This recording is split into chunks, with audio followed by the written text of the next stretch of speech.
Olá, boa tarde a todos. Estamos dando início a mais um Conversa sobre História e Justiça. Queria dar as boas-vindas a todos e, primeiro de tudo, dizer que, mais uma vez, né, como foi a última live, vamos disponibilizar certificados ao longo da, da live, né? Vai aparecer nos comentários o link para solicitar o certificado. Queria agradecer, né? Como sempre, eu gosto de começar agradecendo a equipe que está viabilizando essas conversas, né? Via Facebook, a Fernanda Figueiredo, o Iago Rangel, o Alexandre Azevedo, Felipe Matias, são orientandos de iniciação científica e estão à frente desse projeto, bem legal. Hoje nós temos a professora Andréia Slimian, vamos chamá-la. Andréia, vem para cá. Aqui, pronto. Olá. Olá, Oi, Andréia. Bom, a Andréia é autora, dentre outras obras, é importante para a história da justiça do final do século XVIII, ao século XIX. Ela é autora do Sob o Império das Leis, que é sua tese de doutorado, né, Andréia? Constituição e Unidade Nacional na Formação do Brasil, 1822 a 1834. Seja bem-vinda, Andréia. E agora a gente vai bater um papo, né, sobre os tribunais da relação e a importância para o estudo da justiça, né, entre o final do Antigo Regime e o início do século XIX. Quer fazer uma introdução, falar um pouco sobre a tua tese, Andréia, para a gente começar o papo? Bom, antes de mais nada, Cláudia, quero te agradecer muito o convite, e quero parabenizar pela iniciativa, você, todos os alunos que estão aí envolvidos, que eu conheci rapidamente. Acho que é uma iniciativa excelente, né? Essa pandemia, se trouxe alguma coisa boa, como o professor Subtil já comentou semana passada, um pouco de nos aproximar tematicamente e tudo a despeito das nossas distâncias, né? Se é que tem alguma coisa boa, né? Essa pandemia, espero que fique só boa e que o resto logo passe, né? Mas eu quero te agradecer muito. Eu preparei aqui uma exposição, espero não ser muito longa, sobre um tema que eu estou pesquisando atualmente, né? Quando você me perguntou o que poderia ser interessante falar, eu decidi falar de um tema do qual eu estou pesquisando, do qual eu estou escrevendo ainda, e também imaginando que esse canal também é um espaço de interlocução, então isso me deixa muito contente também, né? Isso é muito bom, Para o qual eu tive financiamento da FAPESP para fazer, né? E ainda estou terminando esse trabalho, né? Que é a discussão, na verdade, sobre os tribunais da relação, né? Bom, a importância dos tribunais da relação é uma coisa que parece um pouco estranho falar, né? Porque, embora eles tenham sido super importantes, na verdade, se a gente for pensar, o primeiro é fundado no século XVII, depois, que é a Bahia, 1609, depois Rio de Janeiro, 1751, depois mais dois, que é o do Maranhão e do Pernambuco, que já quando Dom João está no Brasil, Pernambuco, que na verdade o ano que vem vai fazer 200 anos da criação. Sim. Né? E depois existe uma reformulação em 1833, na verdade os tribunais da relação existem ao longo de todo o século XIX, né? Sem dúvida, com reformas, vai ser só em 73 que vão ser criados mais 7 tribunais da relação, né? E, embora eles tenham uma grande importância, né? É verdade que ainda faltam estudos que se detenham um pouco mais na sua discussão, né? E eu vou apresentar aqui um dos aspectos que eu acho que pode ser interessante pensar. Só para você ter uma ideia da importância do tribunal, as pessoas às vezes não se dão muito conta quando, depois da independência, com a criação do Supremo Tribunal de Justiça, que todo mundo aí sim tem alguma ideia do que significa, até por causa do nosso Supremo até hoje, as pessoas falam muito do Supremo Tribunal, os tribunais da relação continuavam sendo a instância que decidia. O Supremo Tribunal só fazia a revista das sentenças finais. Isso significa que as sentenças finais que tinham passado por uma revista no Supremo Tribunal de Justiça voltavam para os tribunais da relação locais, não é, para a decisão final do caso. Eu estou ilustrando isso porque eu acho que isso mostra, né, alguém vai dizer, mas o Supremo não é Supremo? Essa é uma das discussões que eu não vou discutir hoje. A minha questão aqui é dizer que isso, na minha concepção, ela está muito vinculada ao próprio poder e à própria função suprema que tinha esse tribunal, que juntava em si vários atores, né, que fazia com que, ao longo do século XIX, por exemplo, eles tivessem um papel central, inclusive na determinação do que era a jurisprudência, se a gente pode dizer assim, do que era propriamente o direito. Mas, como eu disse, não vou entrar nisso no século XIX. E é verdade que nos últimos tempos, cada vez mais, a gente passou por uma renovação grande de estudos de história da justiça, principalmente nas últimas 2 décadas, eu diria, no Brasil, onde parte dos trabalhos das pessoas que estão nesse grupo do GIAR também denunciam, né? A despeito de cada vez mais a gente, principalmente análise de processos, muito da historiografia sobre a escravidão avançou muito sobre a leitura de processos, já fazem aí umas 3 décadas, pelo menos, né? Não só no século XIX, mas também no século XVIII. Apesar disso, o tribunal, propriamente, ele não foi tão estudado, né? Ele tem 2 estudos seminais sobre ele na República, que é o estudo, claro, do Stuart Schwartz, e, mais recentemente, o estudo do professor Arno e da Maria José Welly, né? Tem 2 estudos que marcam, e a gente tem algumas iniciativas, né, como há pouco tempo, em 2017, saiu um dossiê da revista Tempo, organizado pela Isabelle Matos, sobre o Tribunal da Relação, e pelo Stuart Schwartz, não é? Coisas importantes, mas que propriamente, digamos, é um tema que não despertou tanto interesse, né? Claro que a gente podia discutir aqui as razões para isso, e eu acho que as razões para isso, elas estão vinculadas também a um passado português, a não, digamos, o não interesse em algumas instituições portuguesas, principalmente coloniais, né, durante um tempo. Sim. E até pouco tempo atrás, eu acho que também há um certo entendimento de que estudar instituições ou estudar agentes institucionais ainda muito numa chave tradicional, numa chave de descrição de procedimentos, uma chave um pouco oficiosa, que eu acho que essa historiografia de vários trabalhos, inclusive o seu, Cláudia, sobre os ouvidores, que eu conheço,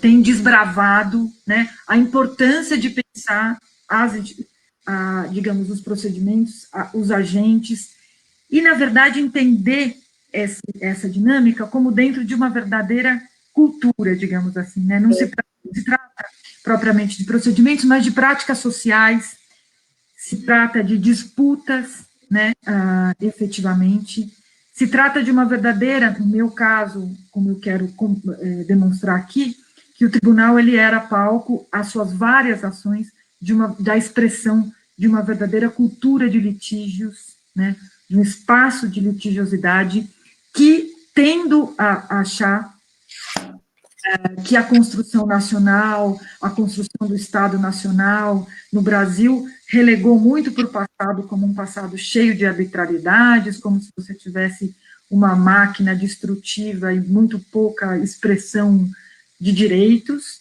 né? E eu acho que a historiografia vem demonstrando como cada vez mais existe uma cultura de conflitos, de litígios, disputa, e como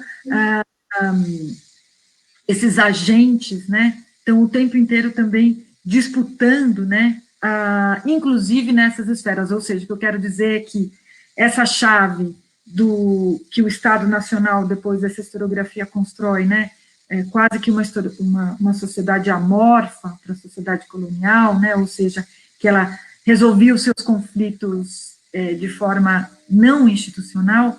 Nos últimos tempos, eu acho que cada vez mais a gente tem mostrado a importância de refletir sobre essa cultura, né, afinal, o que significa justiça no antigo regime, que é uma das questões, eu acho que para vocês é central, e vou colocar aqui algumas questões, pensando, inclusive, a existência desse grupo, eu acho que denota essa questão. Bom, rapidamente, então, o que eram esses tribunais? Eu acho que é importante a gente pensar isso, porque o tribunal é uma instância política, o tribunal é uma instância de justiça, afinal, o que convive nesse espaço que a gente chama de tribunal? Como é que isso funcionava? Eu acho que isso é importante a gente pensar, inclusive, para onde eu quero chegar aqui hoje na minha questão. Bom, em geral, eles são tomados como tribunais de segunda instância, né? Ou seja, quando a gente fala tribunal de segunda instância, para quem não sabe, recebiam apelação e recebia agravo. No caso português, tinha agravo, que era um dos recursos que não existia em outros lugares, mas tinha apelação e agravo. E eles eram tribunais régios, né, tribunais supremos, ou seja, tinha uma figura central no Tribunal da Relação, que era o chanceler, tinha esse nome, porque ele é responsável por colocar o selo real nas decisões, né? A sua função ao colocar o selo não era só uma função material, mas era uma função simbólica, porque ele falava, era a expressão do monarca. E é interessante como surge o Tribunal da Relação, porque isso explica um pouco as próprias metamorfoses dele no espaço colonial, né? Quando surge a Casa da Suplicação, no século XVI, 1582, né, que era a instância máxima de justiça no caso português, né, que recebia os recursos de última instância, daí o nome suplicação, né, supplicatio, além das outras formas, né, quando ela é criada em 52, ao mesmo tempo se cria a Casa da Relação do Porto, que é um tribunal um tribunal da relação, que depois os outros vão ser espelhados nele, né, aonde a diferença entre ambos era que no espaço da casa, na jurisdição, no território da Casa da Suplicação, que era aonde você mandava os recursos máximos, dentro da Casa da Suplicação funcionava um Tribunal da Relação, né? E o Tribunal da Relação do Porto, que funcionava na parte mais ao norte de Portugal, tinha uma jurisdição das comarcas de Entredouro, Minho, Trás-os-Montes e Beira, se não me engano, era Tribunal da Relação naquele território, ou seja, era supremo naquele território, né? E a Casa da Suplicação englobava dentro de si também as tarefas várias do Tribunal da Relação. O que eu estou querendo dizer com isso? Esses tribunais, eles tinham uma concepção territorial da justiça, ou seja, eles eram supremos naquele território. Por isso que a disputa da jurisdição era importantíssima. Quando chega no Brasil, todo mundo fala, a jurisdição do território da Bahia é tal, depois do Rio de Janeiro. Claro, porque naquele território ele é a instância máxima, ele tem uma concepção territorial. A minha ideia é que isso se mantém, de certa forma, no Império. Daí o Tribunal Supremo, né, imperial, mandar de volta para uma relação, mas isso é uma discussão que deriva daí, né? Ora, por que isso, para mim, é interessante? Porque naquele território, ele congrega dentro de si vários agentes, que é o que vai acontecer igualmente na América Portuguesa, né? Ou seja, ele congrega o governador, congrega o chanceler e congrega os ouvidores daquela jurisdição. Os ouvidores, eles operam no espaço do Tribunal da Relação, né? Ou seja, com isso eu quero demonstrar que ele é mais do que uma instância somente de apelação. Ele traz para dentro de si as ações, as funções que existem e que, na verdade, esses agentes desempenham, né? No caso da América, em particular, quando é criado o primeiro na Bahia, além das funções do tribunal, que eu vou falar rapidamente aqui, ele vai ter uma função no território colonial vinculado ao desembargo do passo, ou seja, o governador tem um papel importante, porque ele é no território também aquele responsável por fazer algumas atribuições de outros órgãos régios, né? Mas, enfim, para ficar mais claro o que eu estou dizendo, o tribunal, ele é uma instância complexa que contém-se funções que são judiciais, ou seja, vinculadas a processos ordinários, que passavam por toda aquela, digamos, aquela gramática de processo que era tão cheia de possibilidade de recurso, que tinha apelação, que tinha agravo, mas ele também tinha ações extrajudiciais. Isso é que me interessa dizer, é isso que me faz pensar que é possível, a partir dele, também pensar espaços mais capilares da justiça. Esse é o meu principal ponto aqui. Bom, por que ele é complexo? Então, você tem os desembargadores, geralmente são chamados de agravistas, por causa do agravo, né, mas eles, digamos, que lidavam diretamente com os processos ordinários. Você traz, né, quando ele é criado na Bahia, 2 ouvidores do crime do cível daquele território, né, que passam a operar e ter as suas ações como ouvidores dentro desse espaço do Tribunal da Relação. O tribunal também, ele recebe questões não só de segunda instância, de jurisdições especiais, ou seja, privilegiados, e aí eu estou falando órfãos, estou falando viúvas, estou falando alguns corpos privilegiados, né? Ele não recebe só apelação, nesse caso, casos que a gente poderia dizer que são casos mais complexos, de corte, né, e que implicavam outras questões, e também cuidavam das denúncias do corpo judiciário, e também tinha, né, dentro de si, ou seja, você tinha o chanceler e o governador.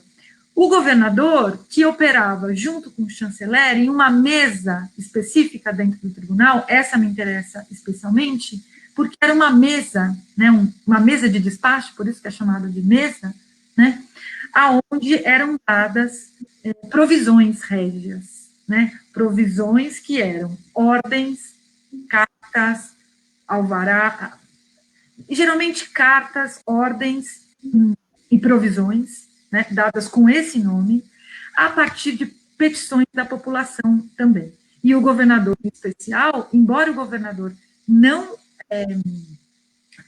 atuasse do ponto de vista judicial no processo ordinário, ele tinha um papel importante em causas que eram julgadas de maior gravidade. É por isso que ele acaba julgando e entrando causas de maior gravidade, como a gente sabe, enfim, e claro, né, a permeabilidade que existe entre justiça e administração nesse mundo. Aliás, nesse mundo, falar em justiça significa falar em administração da justiça. Sim. Né? A provisão, quem dava a provisão era o rei, né? E que, portanto, quem administrava a justiça, né, eram os próprios agentes do poder régio. Daí o papel importante dessa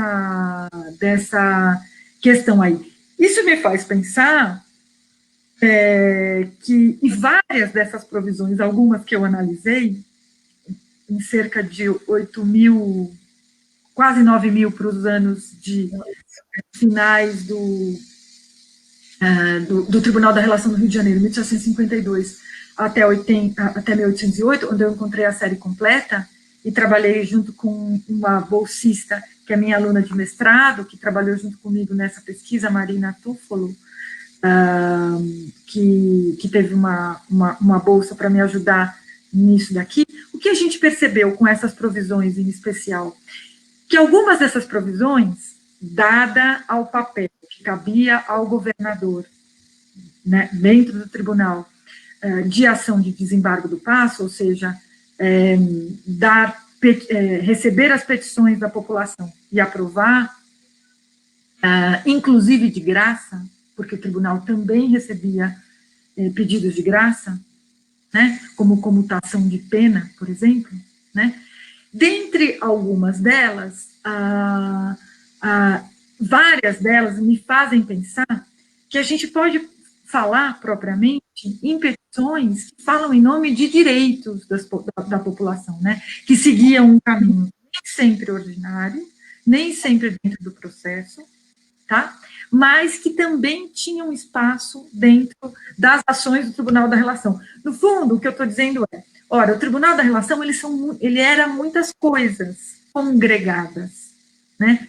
Baixo a chancela, ele era a própria complexidade, expressava a própria complexidade da justiça régia, aonde ele se instalava, digamos, né? Então, ele tinha papel para julgar casos administrativos, onde o governador julgava nele, tinha papel de segunda instância, tinha papel de graça, na medida em que poderia receber esse tipo de petição de graça, outras formas de petição, das quais eu vou falar um pouco aqui, além dessas causas, digamos, dos privilegiados, que podem ser entendidos várias categorias. Talvez seja interessante pensar, Cláudia, eu não quero me alongar demais, mas talvez seja interessante pensar uma certa distinção, quando a gente fala graça, às vezes as pessoas tendem a entender como privilégio, né? E eu acho que são coisas bem diferentes, graça e privilégio. Na verdade, eu acho não, elas são, né? A graça real, de todo modo, era um poder discricionário do monarca, onde ele poderia conceder algum pedido de seus súditos, né? Sem a enunciação de qualquer razão, né? Por isso que a comutação de pena, a pessoa não precisava alegar, né? Ela podia alegar, ela sempre alegava ser súdito do rei, né? Ela sempre alegava a sua vassalagem, né? Mas ela não alegava propriamente nenhuma razão. Isso cabia à discricionalidade do monarca julgar e, enfim, tem estudo sobre isso, estudo do Antônio Manuel Espanha sobre graça. Uhum. Né? Privilégio eu acho que é outra coisa, e privilégio, na verdade, se a gente fosse pensar bem, ele quase que poderia ser sinônimo do que hoje a gente chama de direito. Por quê? Porque, diferentemente de hoje, onde você, para reivindicar um direito que lhe cabe, esse direito precisa estar declarado, ou seja, na Constituição, no Código, no Estatuto da Criança, enfim, aonde seja, ele tem que estar declarado para você reivindicar. No mundo que não é o mundo constitucional, isso não existe. Na verdade, ele está declarado pela sua própria condição.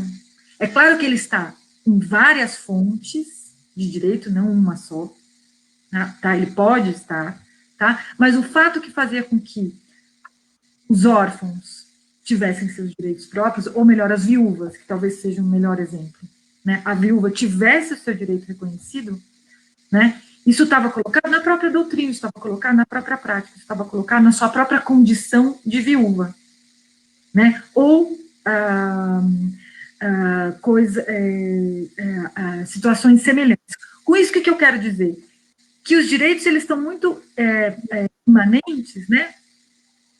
A própria função social dessas pessoas. E aí, né, você pode pensar, inclusive, casos aonde não precisava ser declarado para que o juiz reconhecesse que um escravo, um escravizado, melhor dizendo, pudesse ter pecúlio, né? Ou seja, juntar dinheiro, né? Isso não estava propriamente declarado em nenhum lugar, pelo contrário, nas ordenações se dizia que o senhor era o senhor que poderia dar a alforria para o seu escravo. No entanto, o escravizado podia comprar a sua alforria, todo mundo sabe disso, não é? Isso já tem sido demonstrado, e, claro, direito ao pecúlio era uma prática que acabava sendo reconhecida pela sua própria condição, ainda que a condição, nesse caso, fosse uma condição, não estou falando que, veja, estou longe de dizer que é a mesma coisa ser escravizado e ser outra coisa, não é isso. E, no fundo, essa sociedade do Antigo Regime, ela é profundamente desigual, a gente sabe disso, não tenho aqui nenhuma intenção de fazer apologia dessa sociedade, mas também não quero fazer apologia do que veio depois, como dizendo que o que veio depois criou uma cultura de direitos, criou formas peticionárias, criou, e o que não é verdade, né? Então, nenhuma coisa e nem a outra coisa. Para terminar, eu vou dar alguns exemplos falando do caso específico dessas provisões. Por que eu acho que elas podem ser pensadas nessa chave? Que para mim é uma chave importante, que também existia no tribunal, que também existia nesse espaço tribunal, uma função que a gente poderia chamar de mais de jurídico-administrativa, e muitas delas ligadas a questões, a dados que não eram propriamente não eram processos judiciais. Uma dessas provisões, que é uma das que mais me interessa, eram as cartas de seguro. Né? As cartas de seguro, para quem não sabe, eram uma espécie, e muita gente pode não saber, porque são coisas específicas, né? Era uma espécie, eu não gosto muito de falar desse termo, uma espécie de habeas corpus colonial, né? Mas, porque não é bem a mesma coisa, mas era a possibilidade de uma pessoa que estava sendo julgada pedir para se livrar solto da prisão, ou seja, não ser encarcerado enquanto não terminasse o seu processo, né? Isso era, e tinham duas formas de cartas de seguro, umas que eram confessativas, que as pessoas confessavam, e outras que eram negativas, tinham duas formas.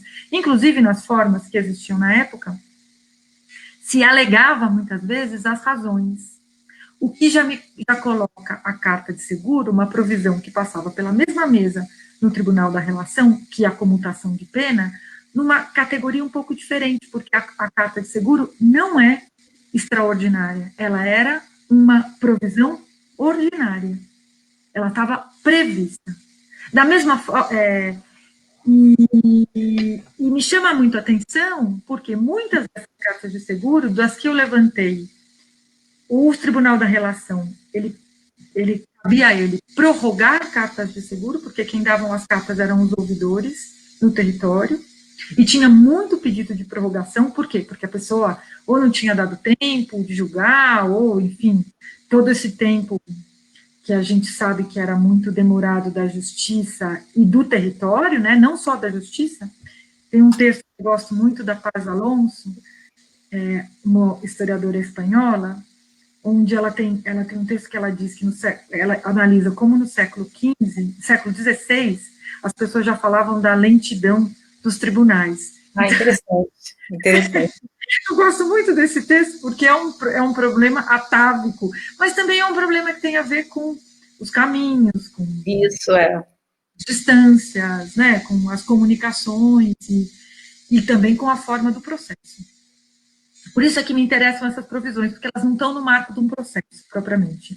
No caso das cartas de seguros, muitas delas, eu diria que uma média de metade, eu consigo diagnosticar que não são processos ordinários, pelo contrário, elas eram provenientes de formas que eram conhecidas como querelas, que eram litígios.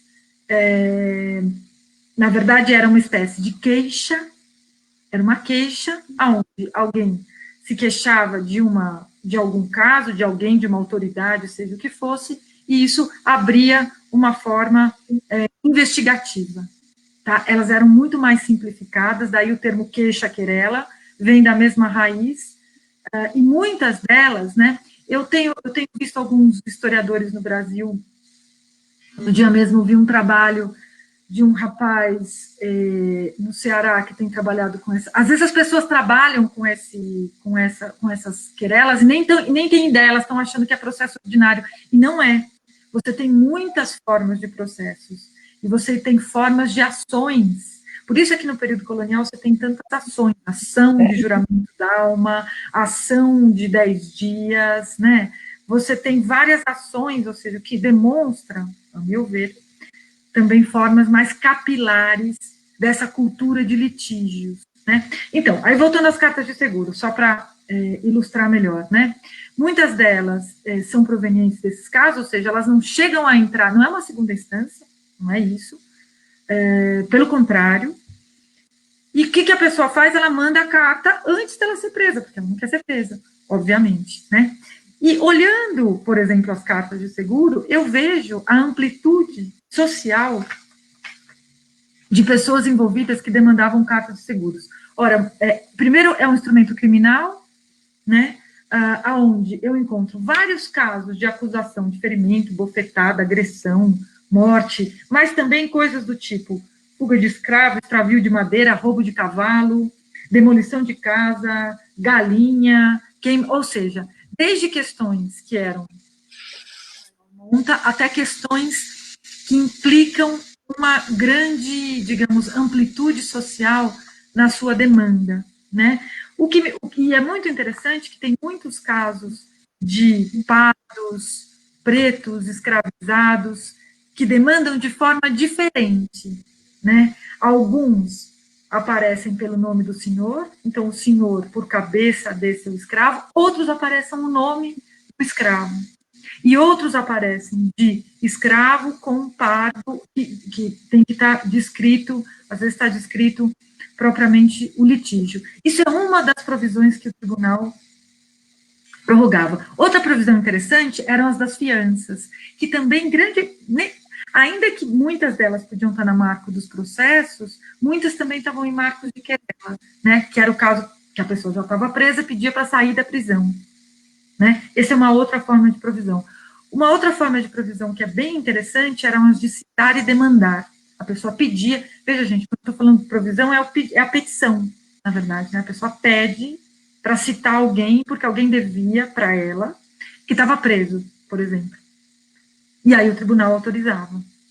Né? Esse tipo de emancipação de idade era muito comum, mas aí eu não considero outra categoria, né? Muitos casos em que se pedia para apelar e para agravar, isso também passava pelo tribunal, e aí tem uma série de outras questões interessantes, algumas, por exemplo, erros de ofícios poderiam chegar, que acusava algum escrivão, algum tabelião, outras autoridades, solicitação de provas de direito comum, que era aquele caso em que você não tinha propriamente a prova, mas você tinha uma testemunha e você podia criar a prova, por isso é que eu chamo de questões que tinham maior transcendência, digamos assim. Permissão para advogar passava por aí também, permissão para advogar, e queixas em geral, que poderiam chegar ou na forma de queixas que passavam por essa mesa. Ora, eu não quero me alongar demais, mas o que eu quero dizer com isso? Eu quero dizer que os agravos e apelações são mais conhecidos de vocês, né? A atuação política que o tribunal tinha, e que também ela já foi, desde o Stuart Schwartz, isso já foi discutido, isso também aparece. Ele está assistindo a gente. Ele está assistindo. Jura? Olha só que honra! O trabalho do Stuart Schwartz, que, enfim, já no livro da década de 70, apontava várias questões que depois acabaram não tendo muita... Durante muito tempo, a historiografia se deteve muito pouco, né? E agora tem, eu acho que, retomado algumas questões que ele aponta lá, da questão da própria relação dos juízes, né, com o local, os seus papéis locais, a politização do tribunal, esse tipo de questão que aparece. E eu quis trazer também outras faces, digamos assim, do que significa pensar esses tribunais, né, pensá-los também como a ação dos ouvidores, que também estão ali, pensar que ele tem jurisdições especiais, pensar que essa mesa tem um poder muito efetivo, né, pelo número que eu vejo, por exemplo, para vocês terem uma ideia, são mais ou menos 170 por ano, no caso do Tribunal da Relação do Rio de Janeiro, das que eu levantei. Eu pretendo ainda publicar isso, estou trabalhando, vamos ver como é.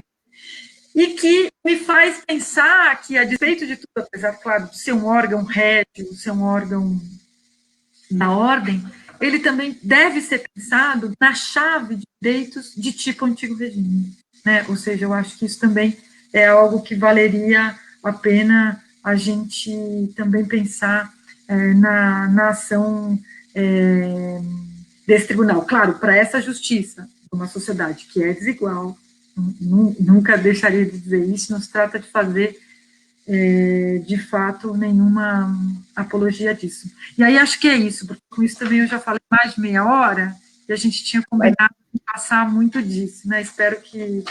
Mas foi ótimo, a gente pode ficar falando sobre isso durante um bom tempo, né? Assim, antes da gente começar os debates, eu vou dar... porque quando a gente começou, os comentários não estavam visíveis para nós, e agora a gente está conseguindo ver. Boa tarde ao Joaquim Fagundes, Fernanda Fonseca, Fábio Peruso, Pauline, Bruna... os alunos da UF Campus estão nos assistindo, muito obrigada, beijo para todo mundo. Vanderlei, boa tarde para você. Nara Tinoco, Elis, minha colega lá da UF Campus, um beijo, obrigada.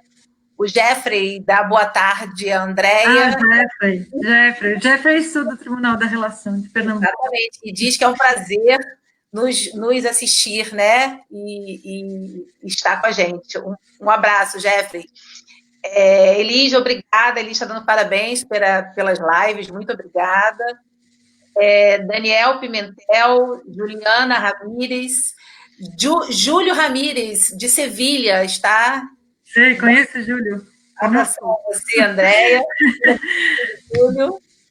Betina, Ana Luísa, alunas lá da UF, Campus, beijo para vocês, João Matheus também, Carlos de Garriga, sejam bem-vindos. O professor Stuart Schwartz, seja bem-vindo, é uma honra para mim, acho que para a Andréia também, recebê-lo aqui, um abraço. E Fernando Rosa, estão cheios, a gente está lotado de pessoas nos assistindo, Andréia. Daniel Strum, boa Daniel, tarde. meu colega da Universidade de São Paulo. Enfim, o professor Schwartz está agradecendo pela menção, nós que agradecemos a sua presença. E agora a gente vai partir, né, para os debates, para as perguntas, para os comentários.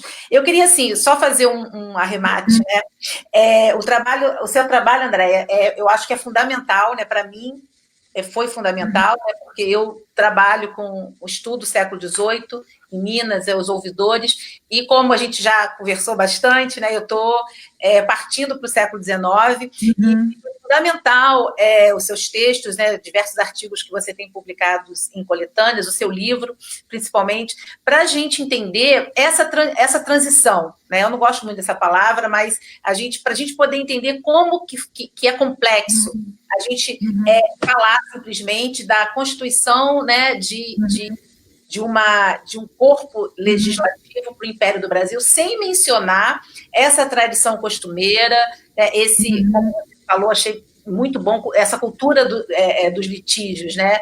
Isso é importante a gente observar.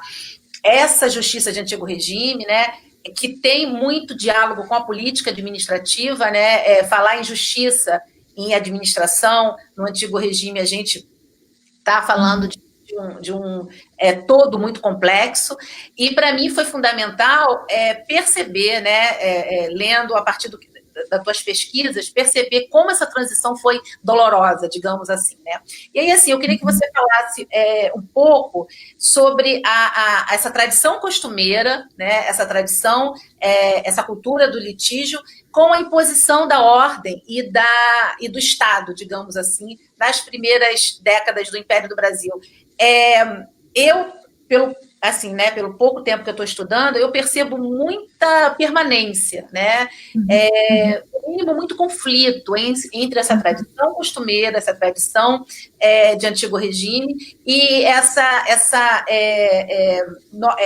visão, né, de modernidade do século XIX, a codificação das leis, a questão do iluminismo. E eu queria que tu falasse um pouco sobre isso. Houve essa permanência, ela foi longa, né? Como que isso se deu nas primeiras décadas do Império? E aí, gente, enquanto o André comenta isso para a gente, vocês podem começar a fazer as perguntas, já temos algumas aqui que eu vou passando para a professora. Tá bom. Não, tá ótimo, Cláudia. Assim, eu já comecei um pouco falando de alguma forma a isso, né? Afinal, o Tribunal da Relação, mesmo com a reforma importante de 1833, ele continua tendo um papel muito importante e pouco estudado, principalmente para o século XIX. Na verdade, você tem pouquíssimos estudos dos tribunais para o século XIX. E eu acho que se a gente pudesse dizer uma palavra que sintetiza um pouco esse momento, para o caso da justiça, talvez a melhor palavra fosse reforma, né? Porque é óbvio que o momento muda, é óbvio que não estamos falando do mesmo momento, é óbvio que do ponto de vista das agendas, das disputas políticas, de tudo que acontece no século XIX, você tem um outro ambiente. Mas você não muda uma cultura do dia para a noite, né? E uma cultura, né, aonde, em particular, o Estado, digamos assim, o Império nascente, ele não vai jogar fora essa tradição, né? Pelo contrário, né? Ele vai manter alguns órgãos, vai manter as pessoas, né? Vai manter todos os magistrados da Casa da Suplicação no Rio de Janeiro. Eu esqueci de comentar aquela hora, eu ia fazer o link que quando a corte chega no Rio de Janeiro, o Tribunal da Relação vira a Casa da Suplicação, ou seja, o mesmo modelo que existia, né, desde o século XVI, enquanto modelo, né. Então, como eu estava dizendo, quando se faz a independência e depois se cria o Supremo Tribunal, os mesmos magistrados eles são reconduzidos para o Supremo Tribunal, né. O critério de antiguidade ele não é alterado, pelo contrário, ele é reificado, e o próprio poder desses órgãos. No entanto, então, assim, primeiro, não se derroga o passado tradicional português, nem muito menos, assim, o que é fonte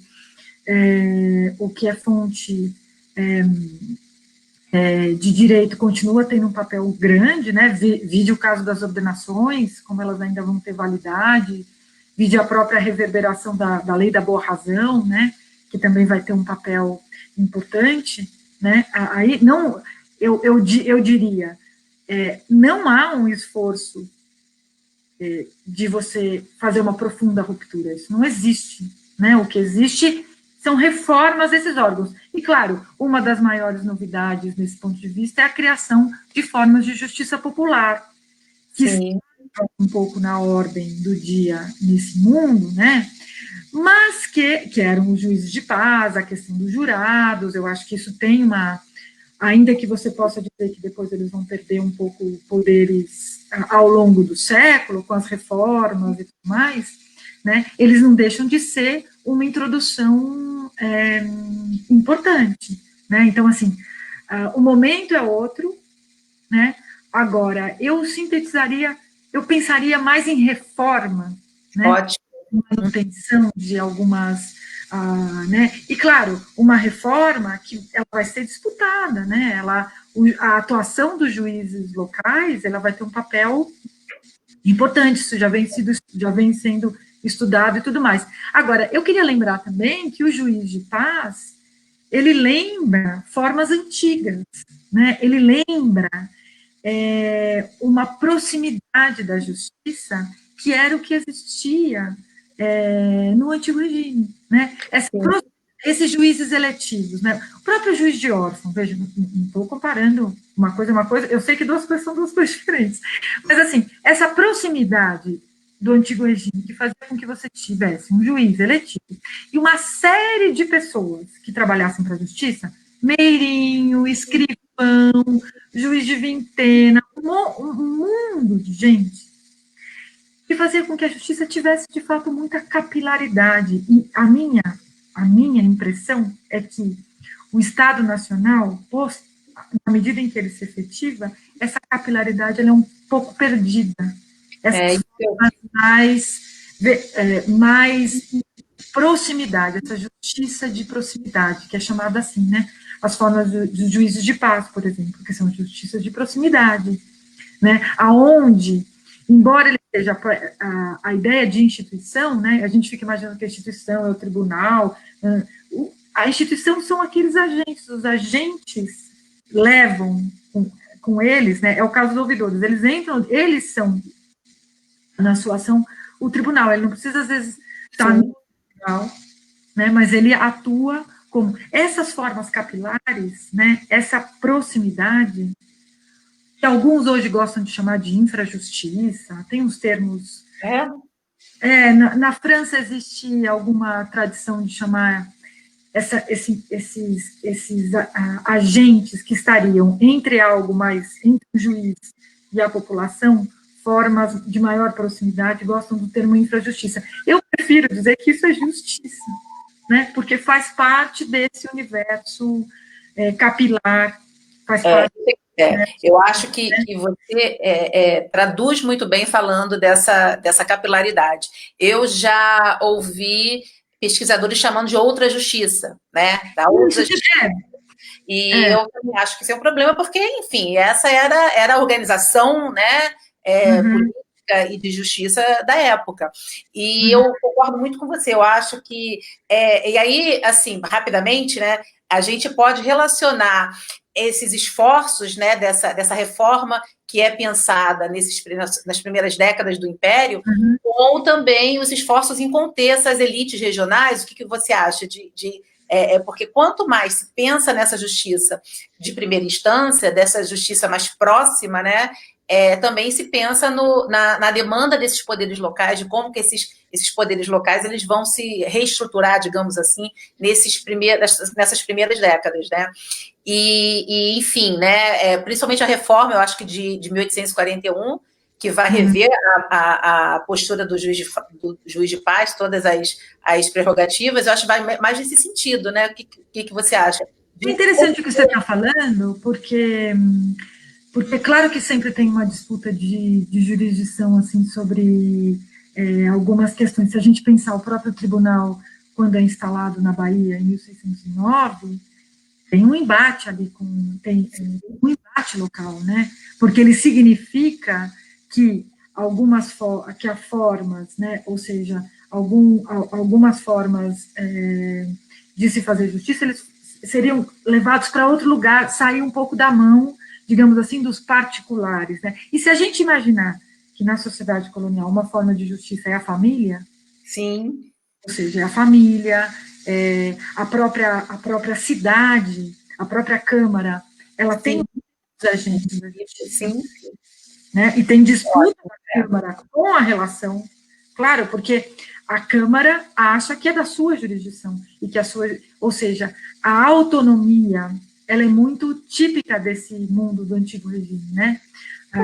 Ela está prevista, né? A jurisdição exatamente.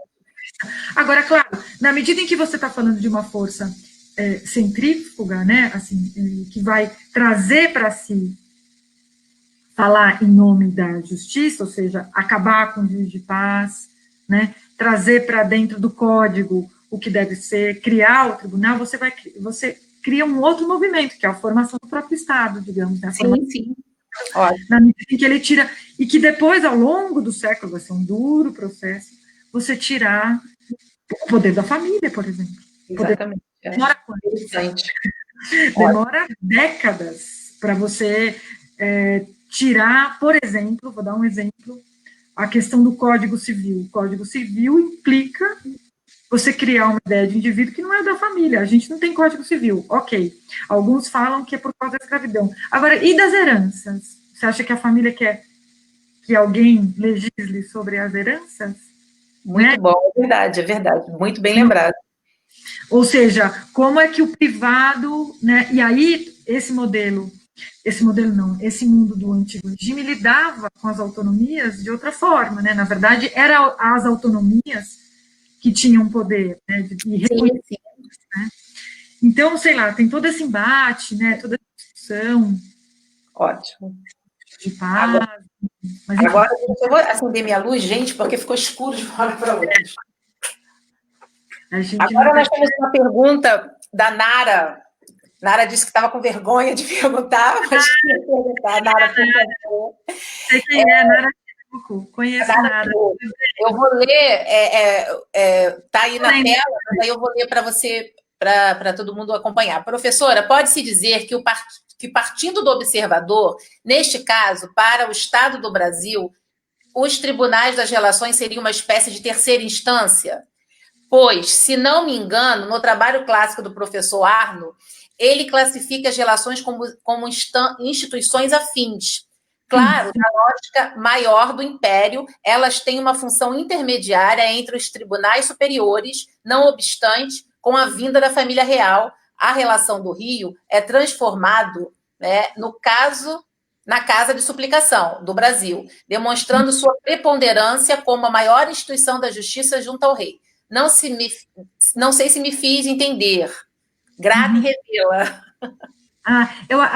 Acho que eu entendi, entendi sim, mas você está falando mais para o período do século XIX, né?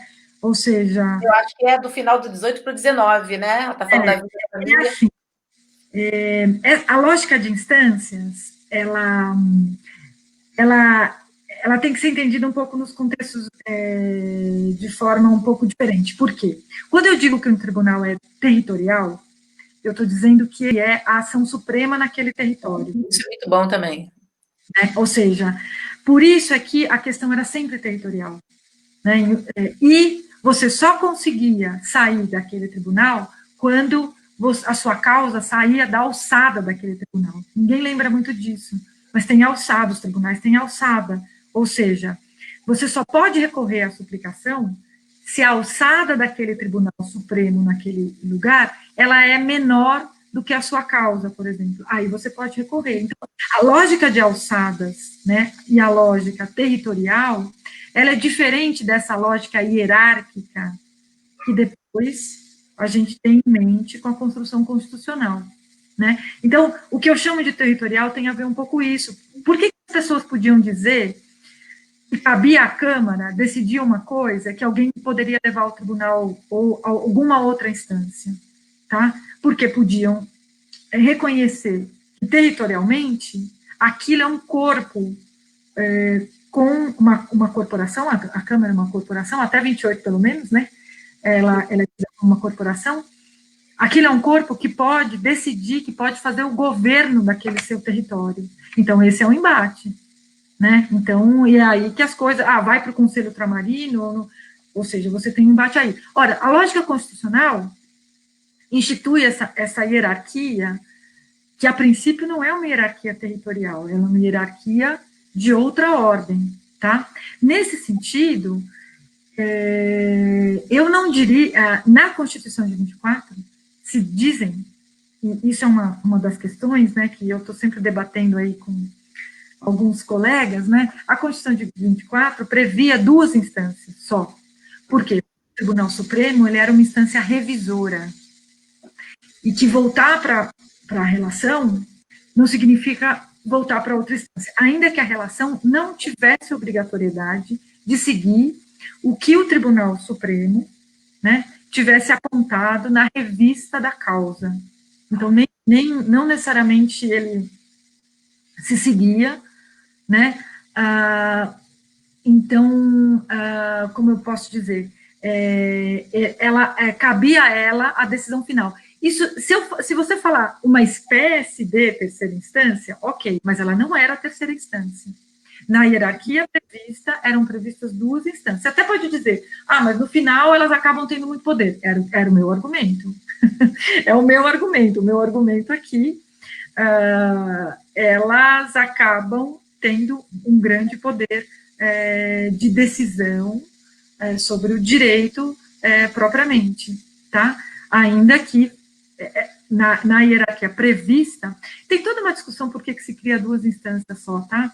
Isso tem muito a ver, está muito relacionado com a crítica que a justiça sofre, principalmente no final do século XVIII, início do século XIX, a crítica aos magistrados, você tem um boom, assim, de crítica que vai dizer, porque tudo demora, porque é cheio de chicanas, cheio de corrupção. Burocracia, né? Uma burocracia. E tem um momento de pico dessa crítica, digamos, né?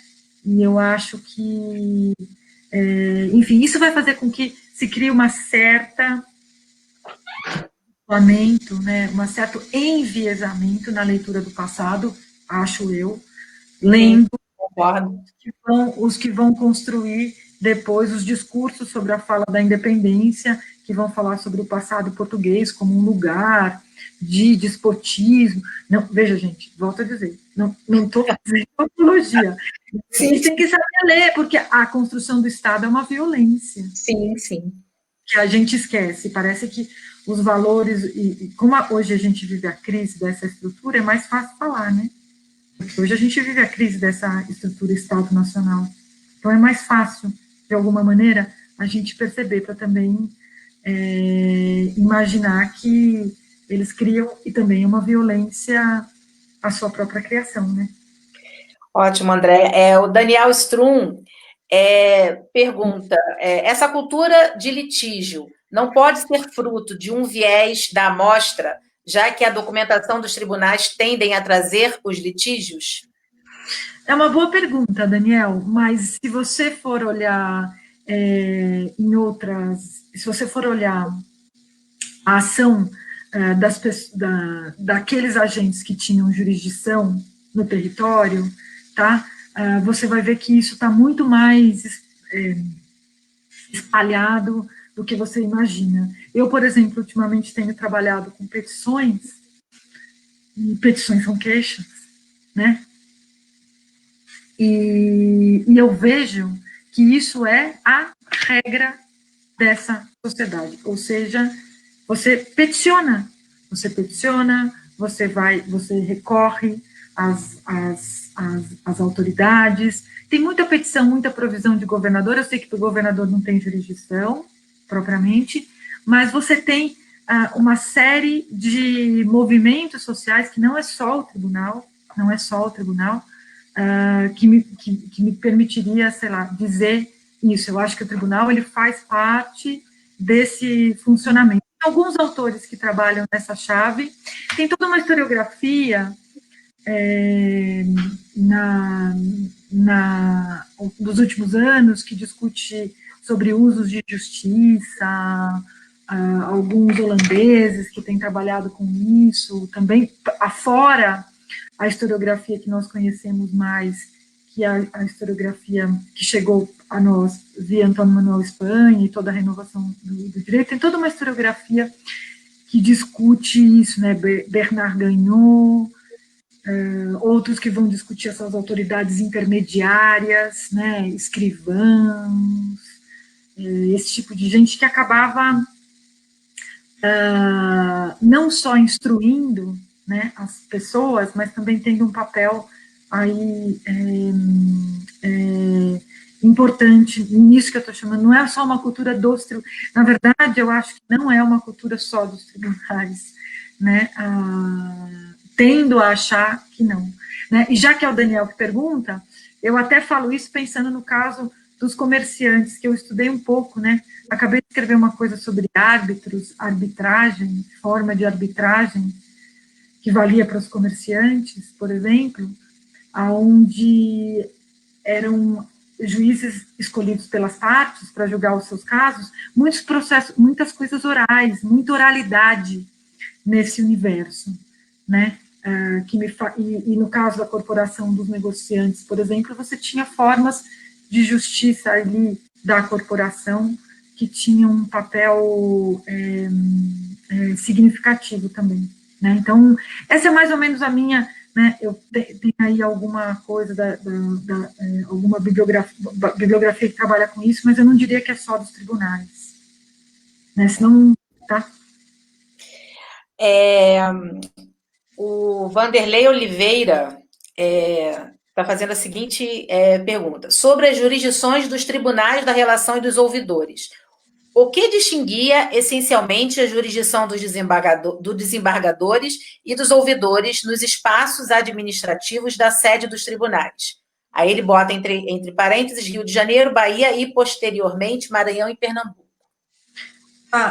Vanderlei, eu tive uma certa dificuldade de encontrar as listas de distribuição, por exemplo. Uma das coisas que eu busquei na minha pesquisa, tenho buscado ainda, são as listas de distribuição de quem, ou seja, de quem atuava propriamente no tribunal. Mas, em linhas gerais, assim, os desembargadores, eles eram divididos. Geralmente você tinha os 5 desembargadores que eram ligados aos agravos, eles julgavam só agravos de apelação, né?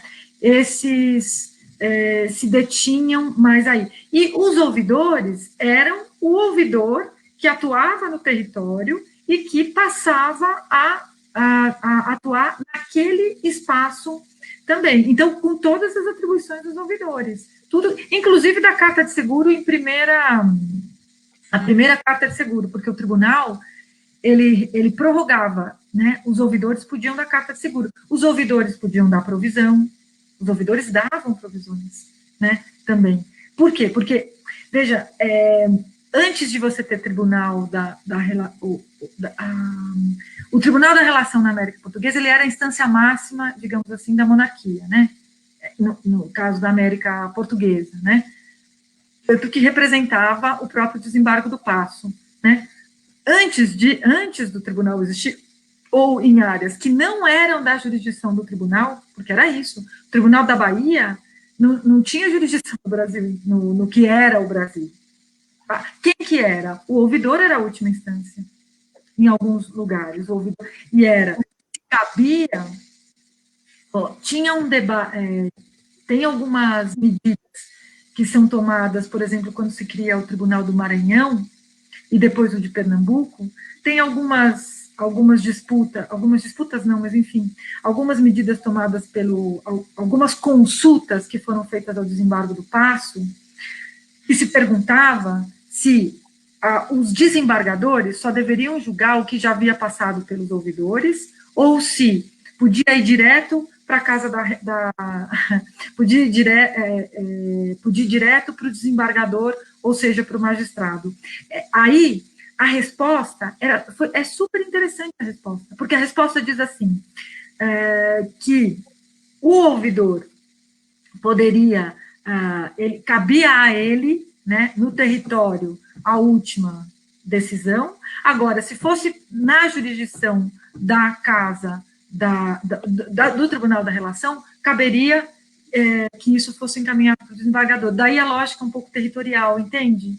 Então, quando você me pergunta o que cabia e o que não cabia, muito provavelmente, os dois podiam fazer coisas parecidas, entendeu? Isso aqui é um pouco parecidas assim, né? Podiam julgar apelação e agravo. É isso que eu estou dizendo, porque os ouvidores também faziam isso. A questão do território é fundamental, né? A questão do território é fundamental, é isso que eu estou... Então, essa disputa que se dá, depois, essa consulta, né, que diz, mas na Bahia o ouvidor vê antes, e depois o desembargador dos agravos vê, ou o desembargador, o agravista, veria direto. Isso tem a ver também com essa pergunta, tá? Por isso que é engraçado, né?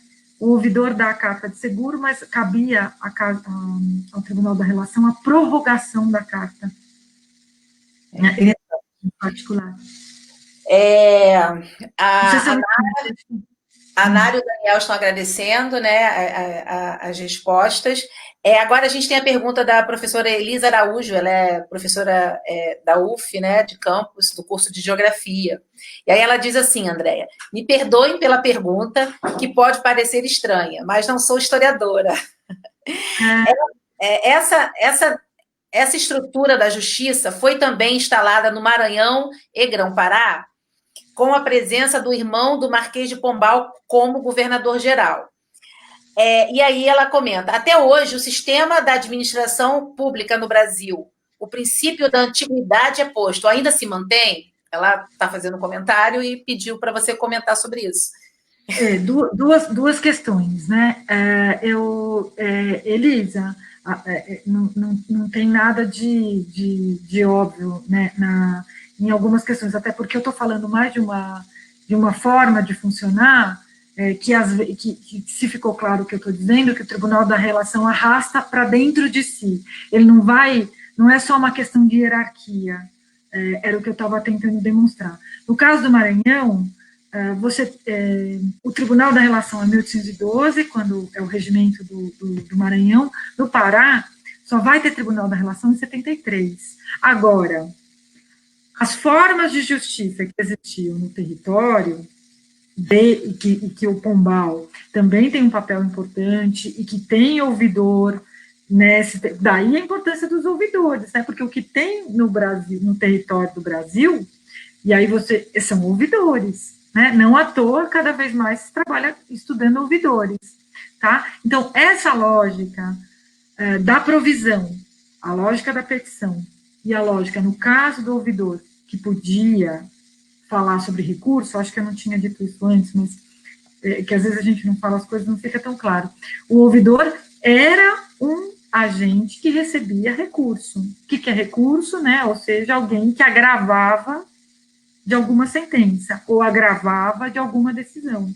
Então, o ouvidor fazia isso já, tá? Então, eu acho que tem duas perguntas em uma, ou eu vejo duas perguntas em uma. Tribunal propriamente, né? No caso do Maranhão, é só 1812 e depois o Grão-Pará, mas se a gente for entender isso como algo, uma lógica própria, essa dinâmica, ela é semelhante. Lembrando que no caso do Maranhão, a jurisdição é Lisboa, né? A jurisdição máxima segue sendo Lisboa e não é o Tribunal da Bahia. É a Bahia, na Bahia. Então tem essa questão. Agora tinha uma outra questão que você falou. Aí ela pergunta se essa lógica de antiguidade post, toda essa, né, essa malha, né, ainda existe no Brasil de hoje, enfim. Olha, isso dava para fazer várias discussões, né? Exatamente. Primeiro, né, que viria do ponto de vista da própria sociologia histórica, da gente pensar como é que se constrói como é que o direito e como é que essa carreira ela se constrói baseada numa tradição. E ela cria uma tradição também. Tá? Não vou dizer que ela não exista, né, de alguma maneira que você não consiga perceber, mas como se cria, né? Na verdade, o direito no século XVIII, ele é uma das coisas que tem, digamos, saber acumulado, a jurisprudência é isso, né? Saber acumulado, é isso que vai fazer com que, até hoje, ainda possa evocar alguma decisão, sei lá, algo do direito romano, por exemplo, que para a gente parece estranho, mas isso tem a ver com a lógica, digamos, do próprio campo, né? Como é que o campo é um campo que se constrói na sua tradição. Falando isso, por isso que eu digo, do ponto de vista, claro que tem carreiras onde a antiguidade, hoje você não tem, hoje você tem a ideia do concurso, foi marcando cada vez mais a magistratura também, né? A questão não é só a antiguidade, você também tem que reconhecer, demonstrar a sua habilidade, né? Então, cada vez mais a questão das carreiras, ao longo do século XIX, isso já se coloca, que era uma questão não só de privilégio, né? Ou seja, você não vai ter o cargo só por propriedade do cargo, ou por, seja lá o que for, por tradição, mas você deveria ter o cargo por habilidade comprovada. Esse é um dos embates, né, da construção das carreiras e tudo mais, né? Então, hoje, por mais que você possa dizer que tem algumas famílias, né, que se construíram numa tradição, aí você já se introduziu esse mecanismo né, de você, não é o único, né, você tem que ter concurso. Agora, tem alguns casos que são escolhas, que são escolhidos, mais do que propriamente de antiguidade, né? Os casos do ministro do Supremo Tribunal, por exemplo, eles são escolhidos, né? E são escolhas políticas, eles estão vinculados a isso. Bom, daria para discutir um monte de coisa. É complexo demais. Se eu for começar aqui, acho que... Não termina, mas aqui não é ruim que pudesse, né? Não é ruim, mas aí eu não teria condição de falar hoje todas as...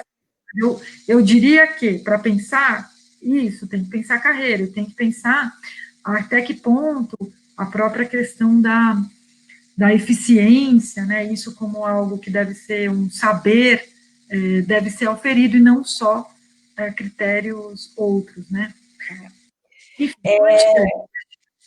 Professor Ivan Velasco. Ivan Velasco, que está com a gente também. E ele faz uma pergunta, quando pensamos em capilaridade, dado o modelo de organização da justiça, não é preciso levar em conta sua extensão em função da regionalização, concretamente, vilas e municípios. É uma pergunta, vilas e municípios? Já que Câmara e juízes eletivos dependiam disso? Me refiro à enorme multiplicação de municípios na década de 30, que o Estivan sempre chamava a atenção. Isso foi meu orientador. Foi meu orientador. Ah, que legal. É claro.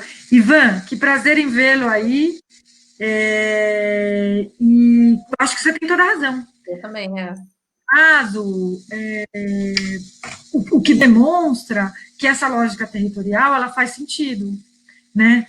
E como ela vai ser depois, e ainda mais no caso do que você estudou, né? No caso dos próprios juízes, né? Como eles essa dimensão ela de controle de território, né? Alguns vão dizer, inclusive, que a própria criação do juiz de paz estava ligado também à inexistência de carreiras, a inexistência de agentes, né, a inexistência de juízes, e que essas formas não eram tão estranhas à população, de alguma maneira. Porque você tem uma autoridade que... O que o juiz de paz fazia muita... Claro, hoje já tem estudos que demonstram, né, que, a depender também do lugar, o juiz de paz teve papéis diferentes, né? Eu li um trabalho de uma orientanda do Fábio Kuhn, por exemplo, que discute o juiz de paz para o Rio Grande do Sul, que fala da função deles na fronteira, a militarização. Ah, muito bom isso. Mas é super interessante. Agora, o juiz de paz faz reconciliação, né? Isso. Ele trata de pequeno. Ele tem um papel ali entre o que é. Não é a mesma coisa, mas entre o que é o almoçacé, por exemplo, né, num certo controle também ali das áreas, polícia, no sentido antigo, não no sentido moderno, né, policiamento, você sabe disso, né, e a própria criação do juiz de paz implicava também a possibilidade de você incorporar a jurisdição do território. Daí a ideia de você criar, né, como você cria a vila. O Istvan tinha um estudo que mostrava como tinha um boom de crescimento de vila na década de 30, como você falou, né? Bem lembrado, e que tem a ver, obviamente, também, aí já numa chave do Estado Nacional, propriamente, eu acho, de você ocupar o território, né? De você... Isso, um território que muitas vezes é ocupado, né?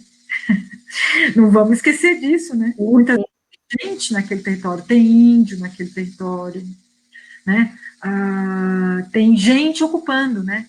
Mas como é que você transforma isso, né? Isso me faz lembrar também, bem antes, o próprio processo de Pombal, né, no Pará, por exemplo, onde você tem uma proliferação de criação de vilas também, né? Quando você incorpora as populações como vassalos do rei, inclusive no Pará você tem casos, né? Eu acho que, do que eu vejo, são os casos mais possíveis de você perceber, inclusive autoridades indígenas que ocupam algumas dessas posições, né? Que são incorporadas uma lógica de criação de vilas também, né? Que significa territorialização, né? Por isso é que eu gosto de dizer que o tribunal tem uma faceta territorial, né? Eu acho que entra um pouco, pelo menos na lógica antiga, né? Não propriamente assim, mas acho que você tem toda a razão. Boa lembrança.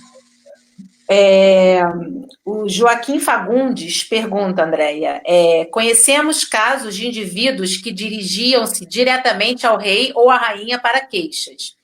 Nesses casos, poderíamos supor que os litígios demonstrariam choques de interesses e conflitos de poder entre as instâncias judiciárias de modo geral? Ele fala para fins do século XVIII. Sim. Bem lembrado, porque as pessoas podiam se dirigir, sim, com petições a vários órgãos. Essa é um pouco essa cultura de litígios não hierárquica, do jeito que a gente concebe depois, que vai conceber depois, né? A depender, as pessoas podiam endereçar, sim. Agora, claro, isso sempre parava ou no conselho, né? O rei, em julgando, né? O rei julgava através dos seus conselhos ou dos seus tribunais, como o próprio Tribunal da Relação. É isso que fazia com que a decisão da mesa grande do Supremo no Tribunal da Relação, fosse uma decisão, uma provisão real. Sim. Então, ela se interessava como uma autoridade real. Ora, se isso podia dar conflito, óbvio que isso podia dar conflito. Por quê? Porque as queixas, qual que é a lógica disso, né? Alguém que era envolvido num caso de queixa também poderia recorria, né? E recorria a quem se sentisse agraviado. A lógica aí da queixa é a lógica do agravo. Ou seja, por algum motivo alguém se queixa de você e você se sente agraviado, essa é a carta de seguro. A carta de seguro era, alguém dizia que você tinha roubado tal coisa. Antes que você fosse preso, você se dizia agraviado e fazia uma petição. Né? Agora, aquela carta de seguro poderia vir a dar um processo? Poderia vir a dar muitas coisas, podia só ser aquilo. Os caminhos que são caminhos que sim, que poderiam recorrer. Inclusive, a governadora, eu tenho casos de pessoas que, ao mesmo tempo que mandava a petição ao juiz, podia mandar a petição ao governador, por exemplo. Tá? E é claro que, embora justiça e governo tivessem próximos, ela não era a mesma coisa, não era a mesma coisa. Quando se tocassem em questões mais específicas de direito, sei lá, por exemplo, questões de alforria, tendia-se a ter que ser reconhecido, né? Então, por exemplo, alguém alegava que já tinha pago a sua alforria, isso é muito comum. Mandava uma carta para o governador, uma petição, né, ao governador, e se tivesse que ser comprovado, né, aquilo deveria ter um reconhecimento judicial, digamos, ou pelo menos extrajudicial por alguma autoridade. Agora, a outra parte poderia agravar, isso poderia dar problema.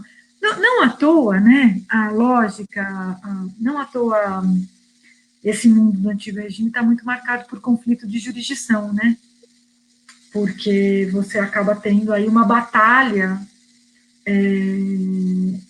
de formas que você poderia ocupar. É isso que eu chamo de maior capilaridade. É isso. Exatamente. É isso que eu chamo de, entendeu? Mas você tem... É importante sua questão.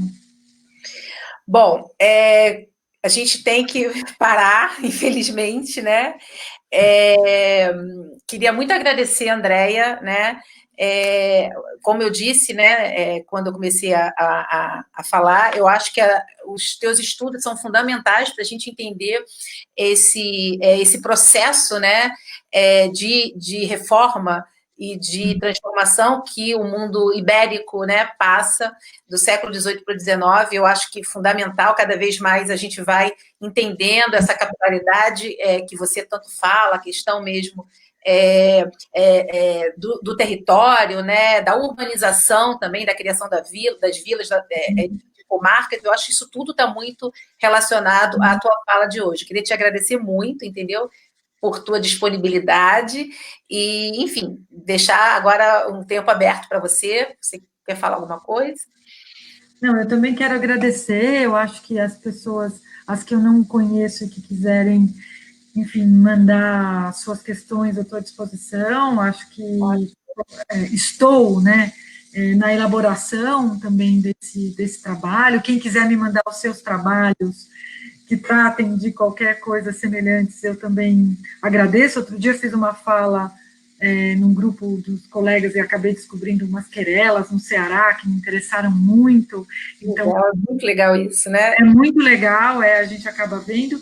E queria também, eu disse para a Mônica Pádua, que ela é funcionária lá do Tribunal, do Arquivo do Tribunal de Justiça de Pernambuco, que eles estão organizando, ela pediu para eu lembrar, se pudesse, que eles estão organizando uma publicação, uma revista da documentação em memória do Tribunal de Pernambuco para sair no ano que vem, em função dos 200 anos do Tribunal da Relação de Pernambuco, da criação, né?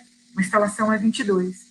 Então, tem um dossiê aberto da revista Documentação em Memória, lá do Tribunal de Justiça de Pernambuco. Eu disse para ela que ia dar o recado, então eu também estou falando. Manda para a gente, Andréia. Menina dos recados. Vou mandar, porque é uma. Manda para mim que eu publico na página, para a gente poder divulgar. Acho legal, para divulgar, porque, enfim, trabalhos, não só sobre o Tribunal da Relação, mas também trabalhos de justiça, eles estão interessados nessa renovação. E quero agradecer muito a você, Cláudia, e todos os que dialogaram aí, alguns meus conhecidos, alguns que eu admiro muito, e todos aí que se dispuseram a escutar, tá bom? Ótimo. Só para a gente reforçar, né? Essa é a maior intenção, nosso maior objetivo do grupo, né, de estudo do Justiças e Impérios Ibéricos de Antigo Regime. É promover esses debates, promover, fortalecer essa rede de pesquisadores em torno do tema, né? Justiça, direito e administração também, como nós falamos aqui. Quero informar também que o nosso bate-papo aqui, a fala da Andréia, vai estar disponível no nosso canal no YouTube, tá? Eu espero que hoje à noite ou mais tardar amanhã. Então, quem quiser compartilhar, indicar, é só ir lá na nossa página para curtir e acompanhar. Nós já temos lá a entrevista com o professor José Subtil, que foi o primeiro, e agora a da Andréia vai para lá também. Lembrar também que os nossos bate-papos são quinzenais, tá? A próxima convidada é a professora Nauque de Jesus, da Federal de Goiás. Vai estar falando sobre ouvidores, o ouro e a administração das fronteiras. É um tema muito legal.